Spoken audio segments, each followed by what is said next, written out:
것을 늘 기억하게 여기시고 우리의 삶이 항상 주님의 말씀으로 정화되게 하여 주시고 새로워지게 하여 주옵소서.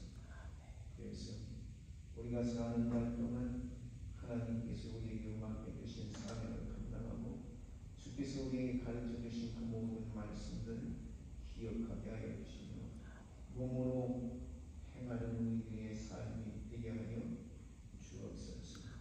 우리는 연약하나 주 성령께서 우리와 함께하여 주시면 능히 감당할 수 있사오니 성령께서 우리를 붙들어주시고 새롭게 하여 주시며 늘 말씀으로 우리를 경성하여 주시어서 그래서 우리가 살아가는 날 동안 하나님께 영광을 돌리고 주의 약속의 말씀을 지키며 기다리게 하여 주시고 그리고 사는 날 동안 주님의 말씀을 우리의 몸으로 행하는 우리들이 되게 하여 주옵소서. 깨닫지 못한 것들을 깨닫게 하여 주시고 주님 행하지 못한 것들을 행할 수 있는 힘과 능력을 더하여 주옵소서. 하나님의 말씀이 우리의 중심에 서게 하여 주시고 그 말씀 안에서 우리는 세상을 이기며 살아갈 수 있게 하여 주시고 어려운 모든 문제를 주께 주님 간구할 때 우리의 모든 문제들을 해결하여 주실 줄 믿사옵니다. 주여 믿음으로 주님 앞에 나아가 기도하는 우리들이 되게 하여 주옵소서. 이 시간 저희가 말씀을 들을 때 말씀은 우리 힘이 되고 우리의 능력이 되게 하여 주옵소서. 예수 그리스도의 이름으로 감사하며 기도하였습니다. 아멘.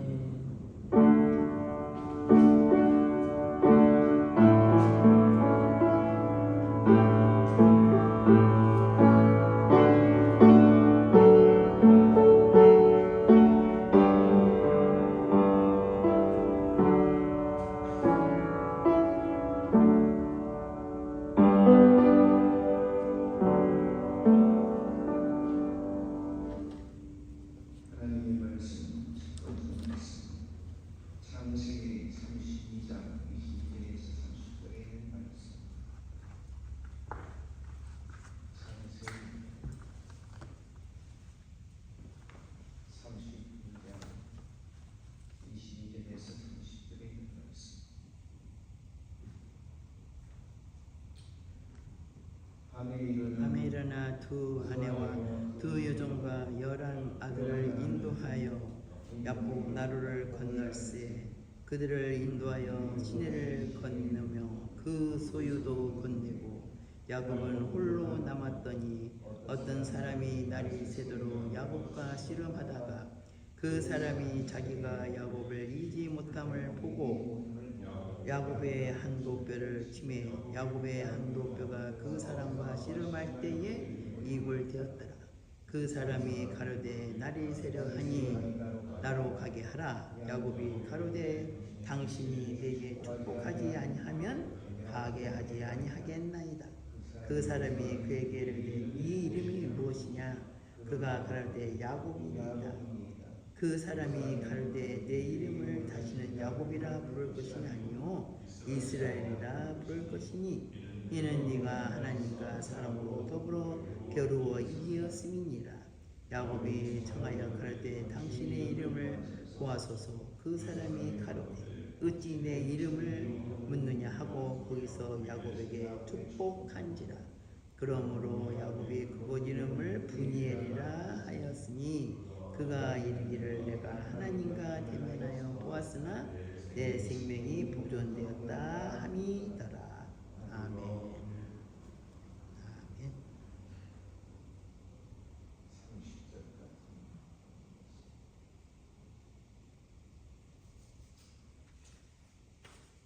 야곱이 어떤 사람이에요? 야곱을 이해할 때는 꾀가 많은 사람이라고 얘기해요. 그래서 그 꾀로 자기 형의 장작권을 빼앗고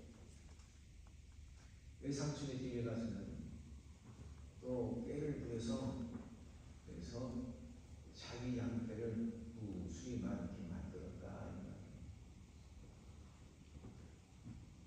인간적인 그러한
거기서 두 아내와 두 여종을 통해서 그래서 아들을 쭉 거기 낳게 했죠.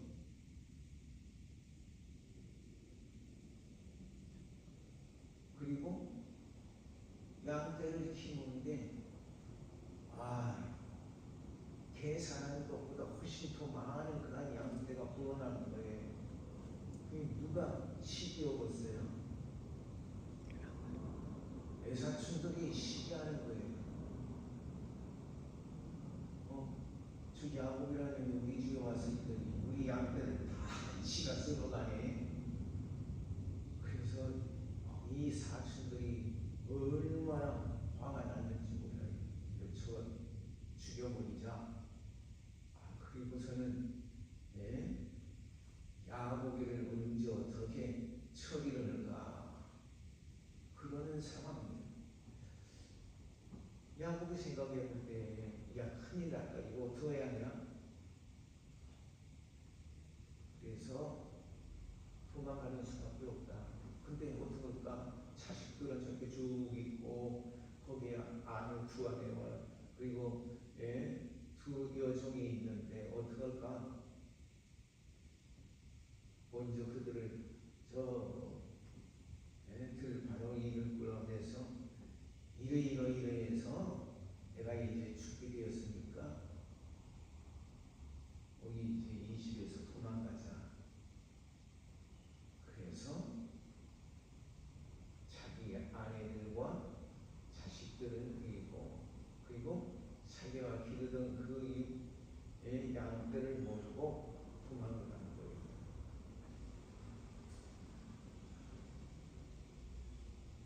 삼촌 라반이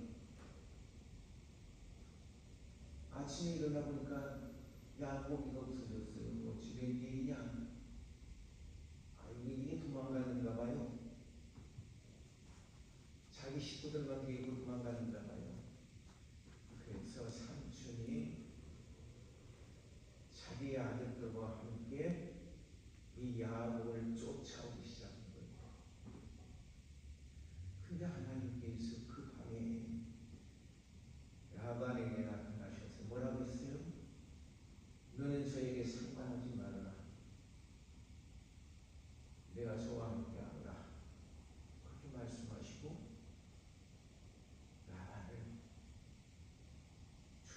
주의를 준 거예요.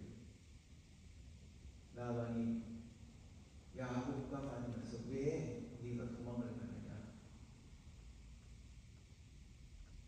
그리고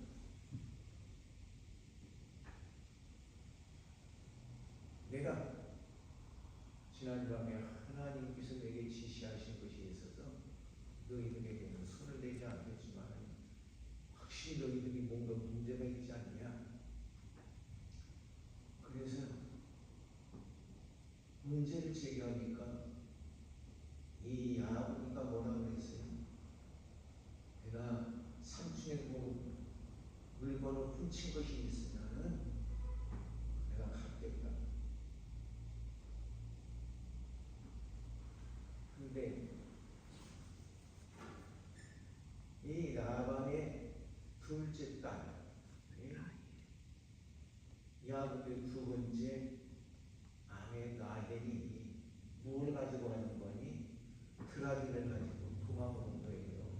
그게 뭐냐면 신을 섬기는 그런 물건이에요. 그것을 가지고 딱 숨겼어요. 괜히 라반이 죄다 조사를 해보니까 없는 거예요.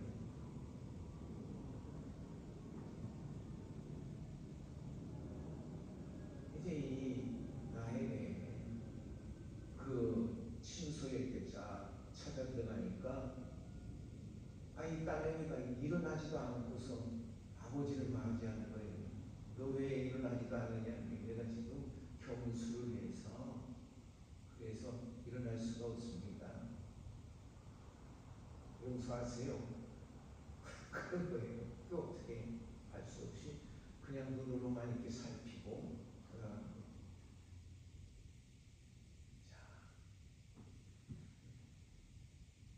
그렇게 해서 참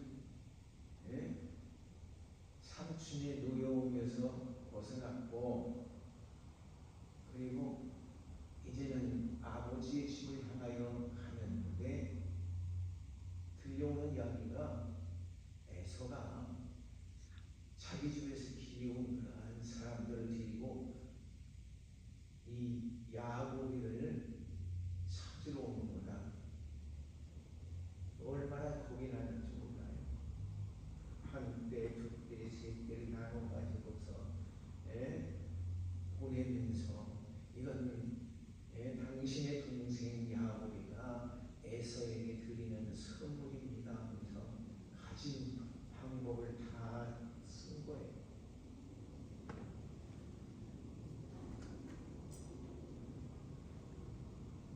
그래서 하나님의 그 약속을 받은, 그리고 하나님과의 약속을 가지고 있는 이 야곱이가 이제는 하나님께 자기의 모든 것들을 묻는 게 아니라 자기의 생각으로 문제를 풀어가려고 하는 거예요. 그래서 이제는 자식들도 다 강을 건너게 가고, 거기 약복이라는 그 강이 있는데 이 약복 나루를 건너게 다 했어요. 다 건너놓고 이제 맨 뒤에서 자기만 남고, 다른 사람은 다 잡혀가고 다 가서 어떻게 되든지 일단 자기 목숨을 살았다는 거예요. 살려야겠다는 거예요. 거기서 어떻게 할 것인가? 그때 거기에 한 사람이 나타나서 그와 씨름을 했다고 했죠. 하나님의 사람이라. 그가 나타나서 그와 씨름을 하고, 그리고 그에게 이름을 주었어요. 무슨 이름을 주었어요? 이스라엘이라는 이름을 준 거예요. 네가 하나님과 겨루어서 이겼다라고는 이름을 준 겁니다. 하나님의 사명을 갖고 내려온 사람, 그와 씨름을 했던 거예요.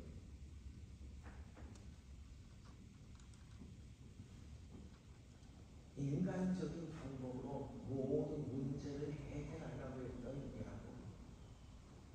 그 문제는 해결될 수가 없었어요. 아무리 우리가 지혜가 많고 능력이 많다 해도 인간적인 것은 결국 그 끝을 볼 수밖에 없는 거예요.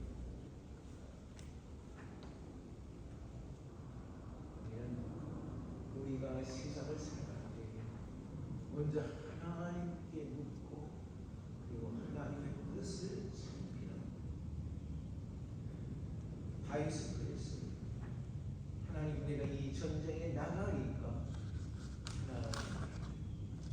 말씀을 기다리는, 하나님의 말씀이 그 심중에 들려올 때 그런 용기를 가지고 나아가 승리할 수 있었어요. 수많은 전쟁에서 승리했어요. 이제 백성이 많아지고 용성해지니까, 그래, 내 백성이 얼마나 되니까 나 한번 계수해보자. 그리고 온 백성을 갖다가 숫자를 세라는 거예요. 계수하라는 얘기예요. 숫자를 세라는 거예요. 자기의 생각을 가지고 나아가는 게 하나님은 그것을 원치 않아요. 하나님의 뜻을 살피며 나아가는 게 하나님은 기뻐하시는 거예요.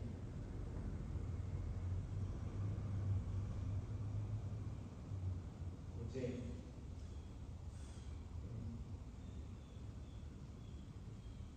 우리 집에 손님이 왔어요. 한국에서 온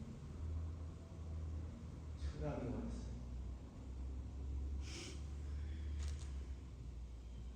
그 친구가 하는 말이, 사람이 늙어지면 지식으로 사는 게 아니라 지혜로 사는 거야. 지혜는 어디서부터 와요? 하늘로부터 오는 거예요. 왜냐하면 하나님이 주시는 그러한 지혜를 통해서 세상을 살아나가야 합니다. 어떠한 문제가 되든지 내가 해결할 수 없는 모든 문제를 가지고 나는 어디로 나가야 할까? 하나님 앞에 나아가서 기도하는 거예요. 주님과 씨름하는 거예요. 그래서 우리의 모든 문제를 해결해야 할 줄로 믿습니다. 아멘. 내 지혜, 내 능력, 내 어떠한 그러한 식견을 통해서 그래서 모든 문제를 풀어가는 것이 아니라 하나님 앞에 우리의 두 무릎을 꿇고 기도하는 거예요. 그때 우리는 하나님의 놀라운 은혜, 사랑을 받을 줄 믿습니다. 아멘. 두 번째 말씀.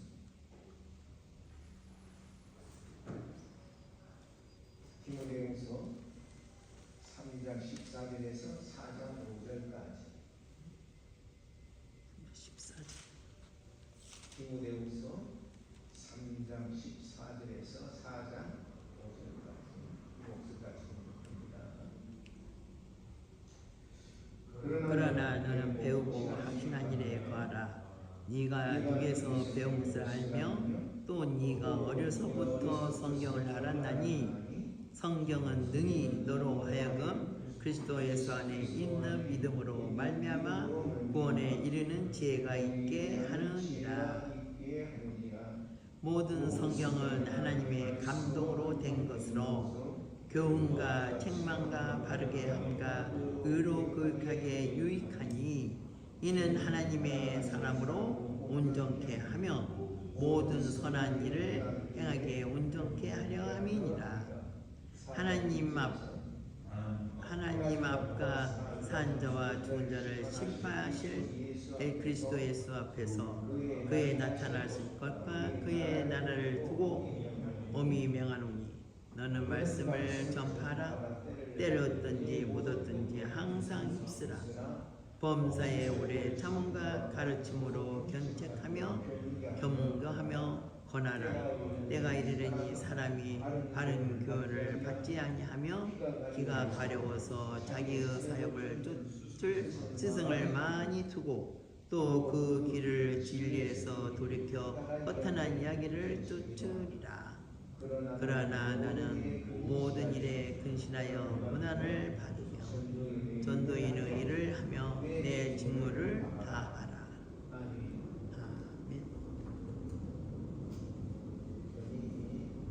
3장 14절 17절에 있는 말씀은 핍박에 대처해서 승리의 사도를 하기 위해서는 모든 성도는 모름지기 하나님의 말씀에 청렴하고 전념하라. 그리고 배우고 확실한 일에 거하라고 교훈하고 있어요. 사실 어두움이 빛을 싫어하듯이 배후에는 뭐가 있어요? 사단이 있는 거예요. 그래서 이 사단이 조종하고 있는 이 세상은 예수 그리스도를 미워하게 되는 거예요. 왜? 어두움이 빛을 싫어하는 것이니까. 그래서 예수 그리스도를 십자가에 못 박기까지 했다는 말씀.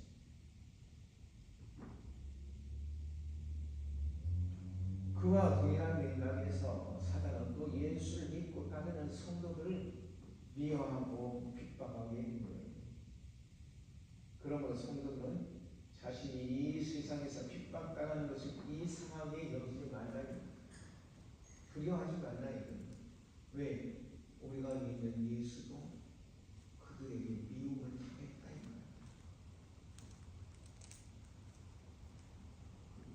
자, 우리가 핍박당할 때 우리는 생각해야 할 것이 있어요. 나도 예수님과 같은 길을 걷고 있구나. 예수님이 원하는 그런 길을 걸으니까 내가 핍박받는 거예요. 자부심을 가지고 내게 주어진 십자가, 예수의 십자가가 아니에요. 내게 주어진 십자가가 있어요. 내게 주어진 십자가를 내가 감당하려고 노력해야 할 것입니다. 한편 우리가 이러한 핍박을 이기기 위해서 싸워야 할 것은 하늘과 육에 대한 것이 아니고 정사와 권세와 어둠의 세상의 주관자들과 그리고 하늘에 있는 악의 영들에 대한 영적 싸움이 하나 있는 거예요. 영적 싸움. 우리가 기도를 해도 전혀 맹맹해 먹고 그러면 이게 뭐가 있냐? 이게 지금 우리가 하나님 앞에 상달되는 기도가 아니라 이거. 이게 끈질기게 기도를 해야 돼. 힘을 품어서. 그래서 우리가 기도를 하다 보면 우리의 기도문이 확 열려지는 거예요. 오순절 나무의 다락방에서 기도하던 그 한 사람들이 그들의 기도의 문이 열려지는 거예요. 그러니까 성령께서 그들에게 임하시고 그리고 그들은 새로운 세계를 보게 된 거예요. 우리가 우리의 마음속에 선하는 말을 하나님 앞에 하릴 때 그때 그는 열심을 가지고 구하는 거예요. 사단의 궁극적인 목표가 뭘까요? 나에 대한 사단의 궁극적인 목표가 뭘까요? 우리의 영혼이 십쪽에서 구원받지 못하게 하는 것, 그것이 사단이 원하는 거예요.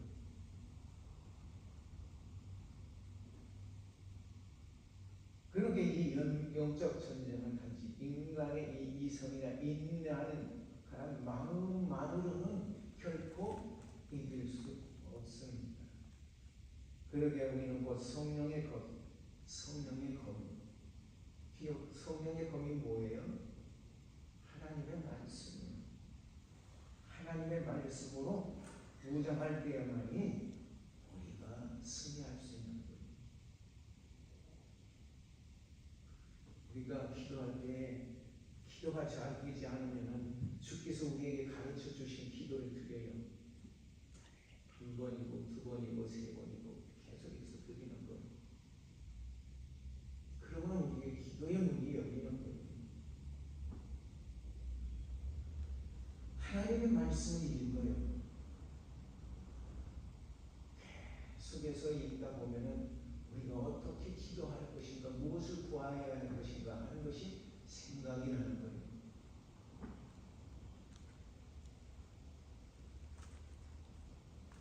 우리가 하나님의 말씀을 잘 듣고 그리고 그 진리의 말씀에 굳게 서면은 허다한 길로 빠질 수가 없어요. 허다한 길이 뭐예요? 왜곡된 길.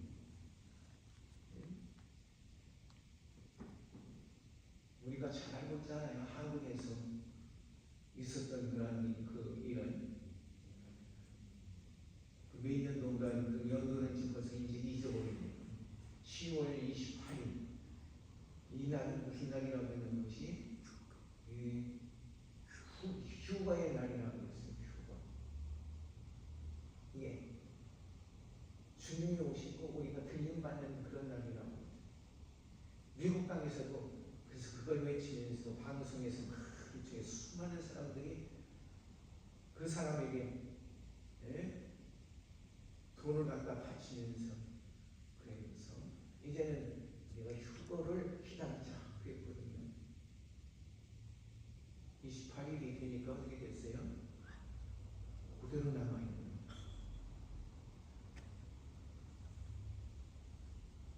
제가 신고했던 그런 교회에서 연락이 왔어요. 목사님, 아무 곳이라요. 저 순창이라는 곳에 오토바이를 타고 갔다가 오다가 그만 충돌을 해가지고 자동차하고 충돌을 해서 죽었어요. 근데요, 그 사람들이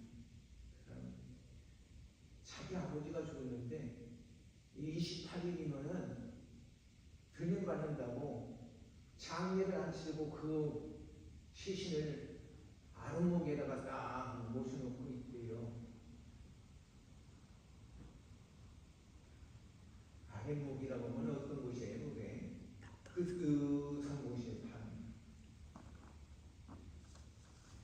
시신은 우리가 어떻게 둬야 한다는 걸 아주 차게 둬요. 옛날에는 방에서 모실 때에는 저 문목에다 이렇게 그래서 모신 거예요. 그리고 거기 이렇게 포장을 쳐놨던 거예요.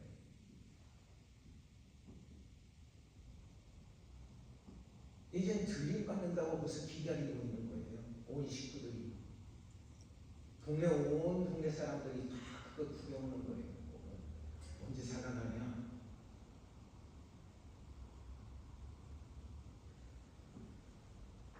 사단은 우리로 하여금 바른 교훈을 쫓지 못하게 하는 거예요. 우리로 하여금 잘못된 것에 빠지도록 하는 거예요.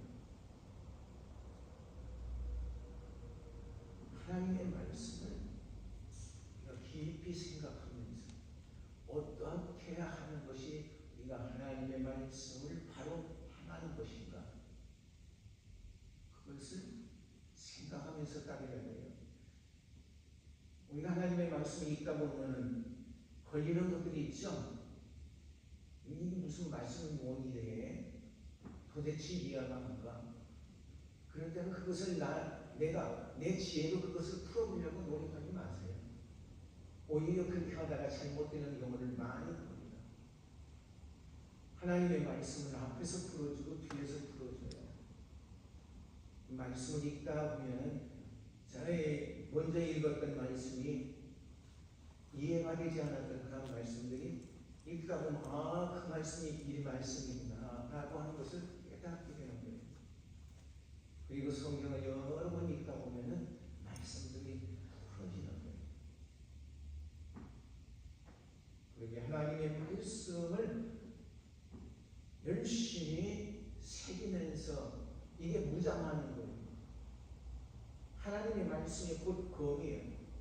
그래서 우리를 유혹하는 모든 그 유혹들, 사단의 모든 유혹들을 이겨나갈 수 있는 거예요.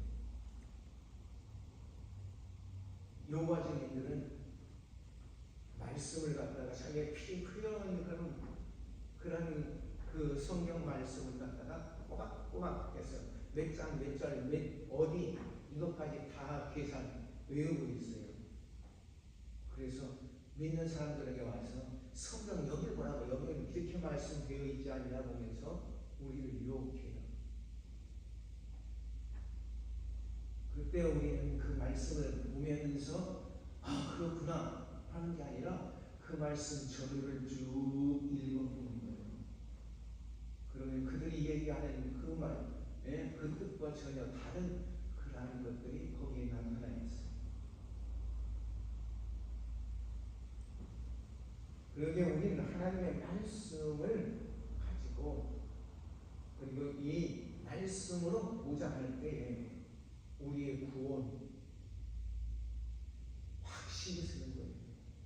우리의 신앙생활이 바르게 서는 거예요. 그래서 왜곡된 말씀에 의해서 멸망당하는 것이 아니라 그 모든 사단의 베개를 물리칠 수 있는 거예요. 그래서 우리를 향하여 바울은 하나님의 전신 갑주를 입으라고 했는데 하나님의 말씀으로 무장하라 그러는 말씀이에요. 4장 1절과 2절에는 이 디모데에게 바울이 무엇을 부탁하는 거 아니니? 목회자의 2대 직무로서 뭐가 있는 거 아니니? 복음을 전파하는 일과 그리고 성도들을 신앙으로 교육하는 그러한 그것을 말씀해 주시고 있어요. 먼저는 우리가 알아야 할 것은 복음을 전하는 거예요. 예수 그리스도를 알지 못하는 사람에게 말씀을 전하는 거예요. 예수는 우리의 구원이라고 하는 그 말씀을 전하는 거예요. 그리고 나보다도 늦게 믿게 된 사람들, 초신자들에 대해서 말씀을 가르쳐 주는 거예요. 바르게 가르쳐 주는 거예요. 그리고 성전에서 오전의 말씀은 당시 이단들이 얼마나 극성을 부였는지 몰라요. 오늘날에도 수많은 이단들이 얼마나 많은지 몰라요. 이 그리스도의 복음을 이렇게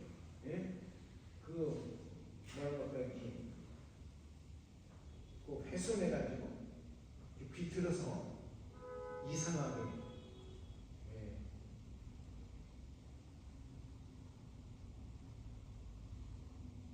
말이 이게 바로 생각이 안 나는데 왜 그런가 하여튼 이 말을 많이 잊어버리다 보니까 그런 거 같아요. 하여튼 이단들은 이 복음의 말씀을 바로 전하는 게 아니라는 말이에요. 다르게 전하는 거예요.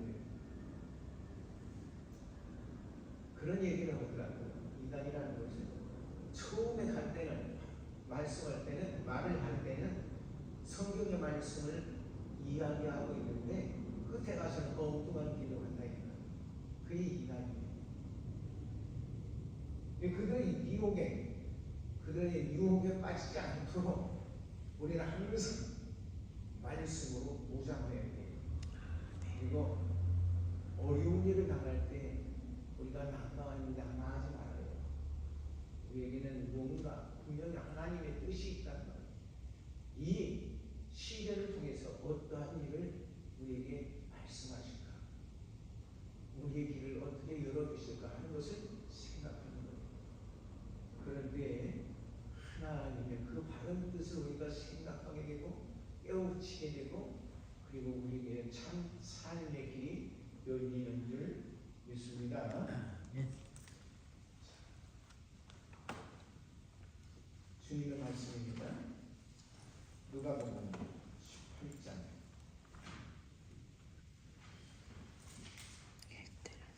누가복음 18장 1절에서 8절에 있는 말씀.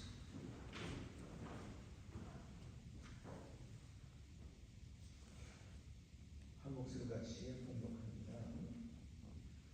항상 기도하고 낭망치 말아야 될 것을 저에게 비유로 하여 가라사대 어떤 도시에 하나님을 두려워하니 하고 사람을 무시하는 한 재판관이 있는데 그 도시에 한 과부가 있어 자주 그에게 가서 내 원수에 대한 나의 원한을 풀어주소서 하되 그가 얼마 동안 듣지 아니하다가 후에 속으로 생각하되 내가 하나님을 두려워하냐고 사람을 무시하나니 이 과부가 나를 번거롭게 하니 내가 그 원한을 풀어주리라. 그렇지 않으면 늘 와서 나를 괴롭게 하리라 하였느니라. 주께서 또 가라사대 불의한 재판관의 말한 것을 들으라. 하물며 하나님께서 그 밤낮 부르짖는 택하신 자들의 원한을 풀어주지 아니하시겠느냐. 저희에게 오래 참으시겠느냐. 내가 너에게 이르노니 속히 그 원한을 풀어주시리라. 그러나 인자가 올 때에 세상에서 믿음을 보겠느냐 하시니라. 아멘.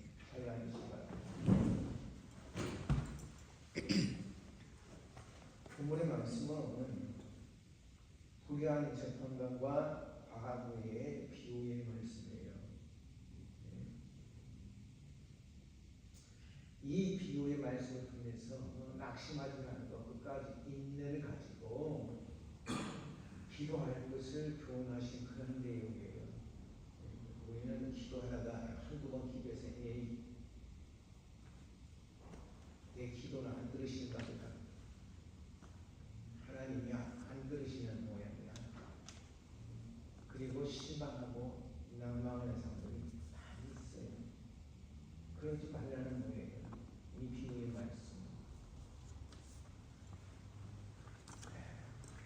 뒤에 등장하는 재판관은 하나님을 두려워하지 않고 사람을 무시하는 구리한 자라 했어요. 그러나 그 당시에 사람들에게 매우 그 하찮은 존재로 취급받던 바브가 매일 이 재판관에 나와서 자기의 그 억울한 일을 탐문하는 거예요. 매일 와서 얘기한다 이거예요. 그러니까 결국 그녀의 소원을, 그 바브의 소원을 들어줄 수밖에 없었다. 그러한 말씀입니다. 누가가 이것을 기록할 당시 그리스도인들은 믿음을 포기할 정도로 엄청난 그 환난과 핍박을 받는 그러한 상황이었어요. 이러한 상황 속에서 누가는 주님께서 신자들의 이 부르심을 반드시 응답하신다고 하는 사실을 이야기하면서 낙심치 말라고, 믿음을 지키라고 이렇게 권면하면서 이 말씀을 기록한 거예요. 초대교회 상황에 있어서 재림의 지연은 생명과 연관이 된 거예요. 곧 주님이 오실 것을 생각했기 때문에 나는 죽음을 두려워하지 않고 그때 열심히 믿고 기다리면 주님이 오셔서 들림받겠지. 그런 생각들을 많이 하고 있었어요. 제가 한 교회에서 이렇게 신문한데 그곳에 나이 많은 그런 권사님들이 뭐라고 하니 나는 죽지 않고 들림받을 거야. 나 죽기 전에 예수님 오실 거야. 그런 권사님들을 많이 봤어요. 주님 오실 때는 아무도 몰라요. 아무도 몰라요. 그래서 예수님 뭐라고 해요? 아들도 모르고, 아들 누구예요? 예수님도 모르고, 그 천사들도 모르고, 아무도 모른다. 누가 아느냐? 오직 하나님 아버지께서만이 아시는 것. 그의 뜻 가운데 있는 것이다. 이렇게 말씀을 하셨어요. 자, 그렇지만 우리 성도들은 주님이 오시는 그날까지 낙심치 말고 믿음을 잃지 말라고, 그리고 기도하면서 신실한 믿음의 생활을 가지라고 말씀을 주시고 있는 거예요. 이 말씀을 조금 더 풀어서 얘기를 할게요. 1절에 보니까 항상 기도하고 낙심치 말아야 될 것을 저에게 비유로 그랬죠. 1절에 이 비유는 앞장 17절에서 언급된 바와 같이 예수님의 그 재림이 임박한 시기에 일어날 무서운 그런 환난, 이 환난에 대해서 설명하는 거예요. 거기에 밀접한 관계를 맺고 있는 거예요. 그래서 이를 통해서 예수님께서는 그때를 이렇게 그때를 준비함으로써 계속적인 기도의 생활을 하라고, 기도의 생활의 중요성을 본문에 기도의 생활을 계속해서 하라고, 기도의 능력을 이렇게 말씀해 주시는 거예요. 항상 기도하고 끊임없이 기도의 행위를 유지하고 있어야 한다고 하는 것은 그 무슨 말인가 하니, 그 끊임없이 기도하라고 했으니까 나는 교회 나와서 기도할 거야 해가지고 새벽부터 저녁 늦게까지 그냥 기도한다고 교회에 나와 있는 그런 사람도 있어요.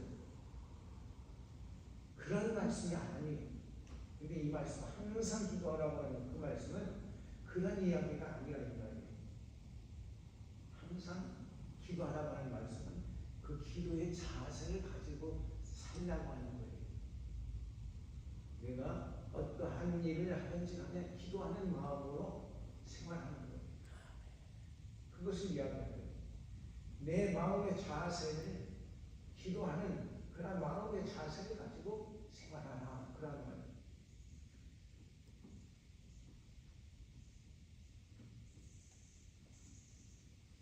낭만치 말아야 한다는 이 말은 무슨 말인가 하니 성도의 그 승리적인 모습을 이야기하는 건데 이 말은 신약성서에서 성도의 이 담대한 신앙생활 내가 어떠한 상황 속에서도 주님을 향한 나의 마음을 변치 않는다. 그 기도의 생활을 변치 않는다. 이렇게 그러한 삶의 자세를 가져야 한다. 그런 말씀이에요. 자, 2절에 가서 이제 도시에 하나님을 두려워하지 않냐고 사람을 무시하는 재판관이 있는데 그랬어요.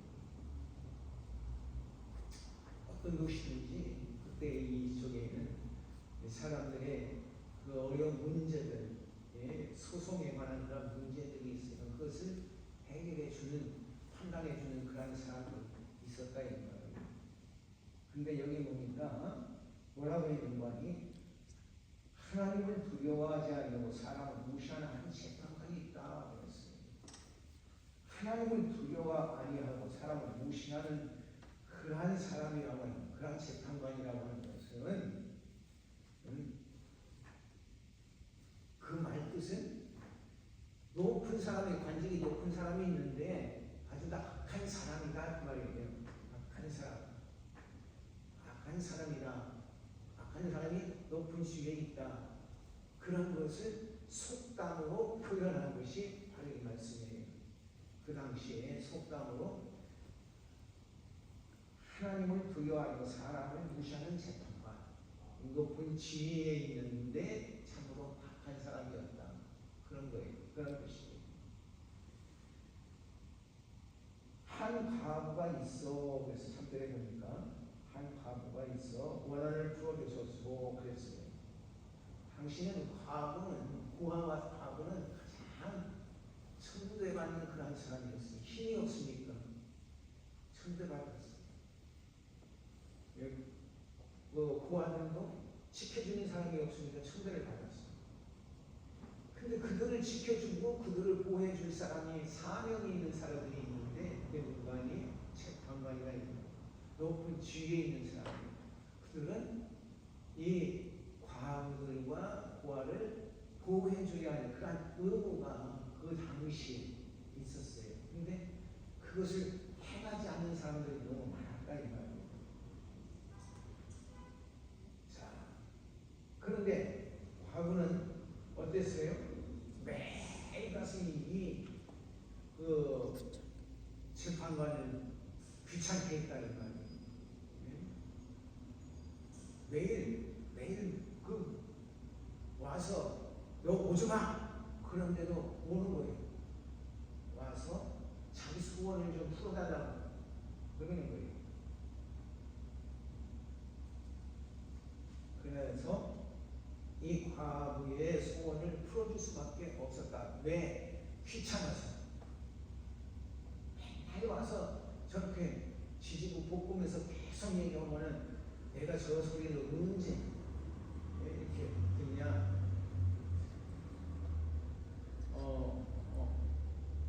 그 한국에 어떤 분이 있는데 항상 전화가 많이 와요. 우리 집에 사람에게, 우리 사모에게 전화가 오는데 몇 년 전부터 얘기하는 얘기를 또 하고 하니까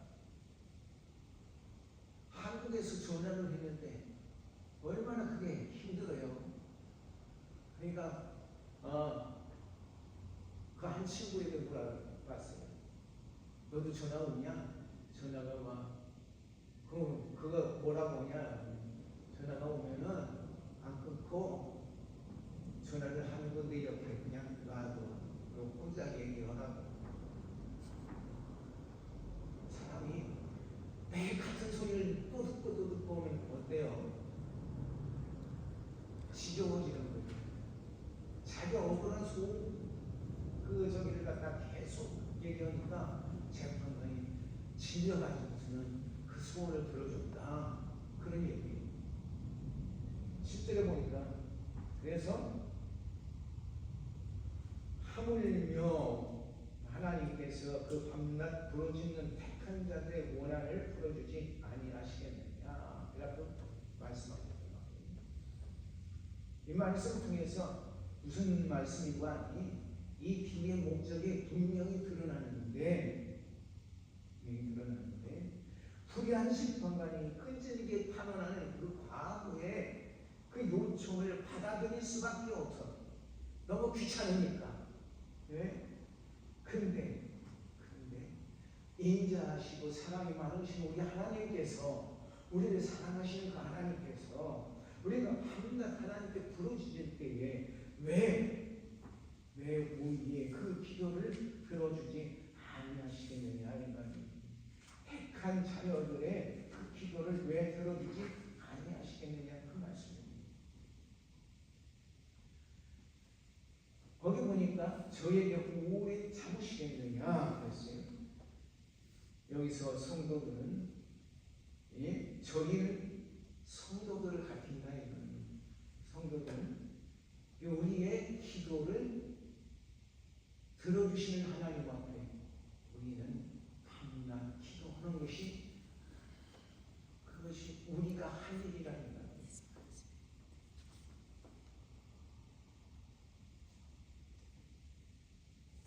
어렸을 때, 우리 자녀들이 어렸을 때 엄마 아빠에게 뭔가 요구를 해요. 우리 큰아이는 레고, 로봇 같은 거 그런 걸 굉장히 좋아해요. 그래서 그걸 보면은 기어이 사야 돼요. 다른 거라도 하나 기어이 사야 돼요.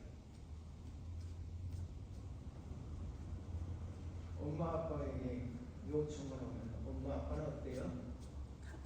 힘들어도 그것을 사주게 된다 이 말. 하나님께서 우리들의 밤낮 부르짖는 그 기도를 왜 응답해 주시지 않겠느냐 그런 말씀입니다. 8절에 보니까 내가 너에게 이르노니 속히 그 원한을 풀어주시리라. 여기서 속히라고 하는 것은 뭐라고 하니?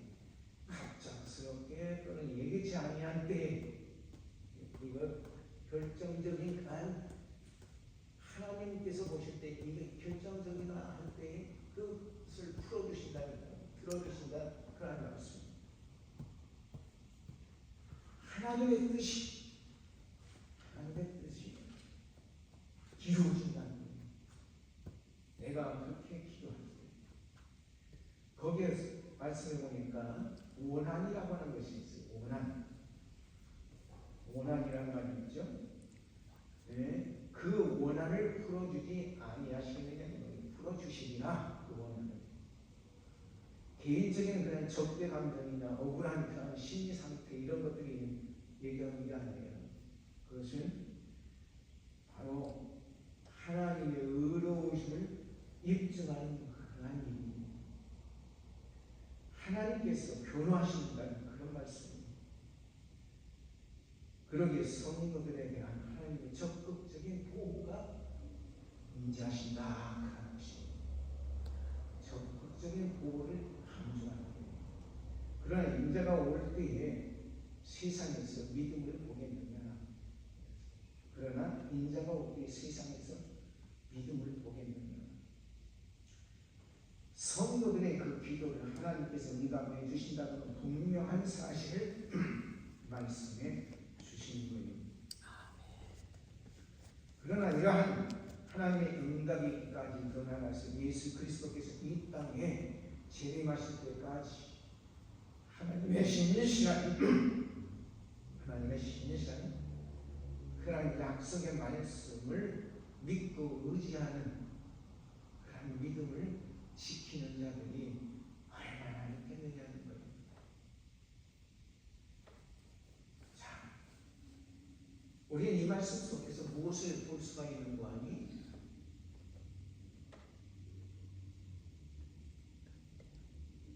하나님이 요백에 나타나셔서 너는 방주를 지어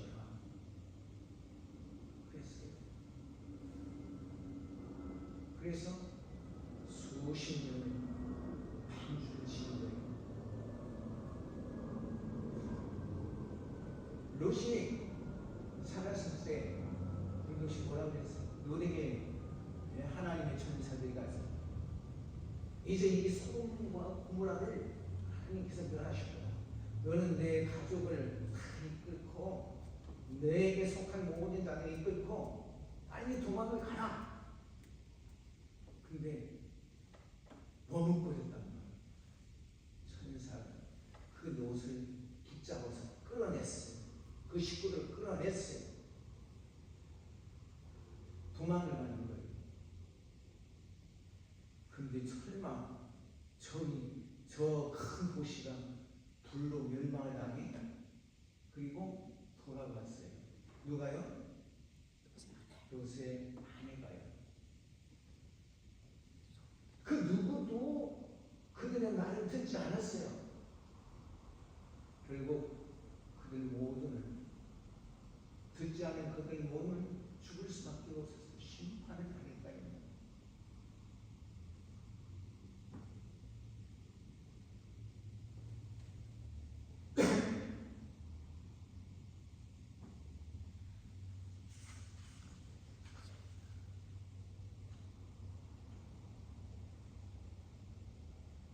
우리가 하나님 앞에 기도할 때는 분명한 믿음을 가지고 기도해야 하는 거예요. 믿음이 없으면 안 돼요.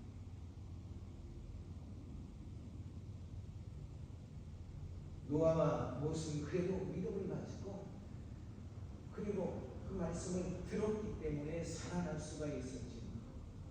그 말씀을 듣지 않은 모든 사람은 멸망을 입을 수밖에 없었어요. 우리가 하나님의 말씀을 적극적으로 믿고 의지하면서 주께 간구할 때 우리의 믿음은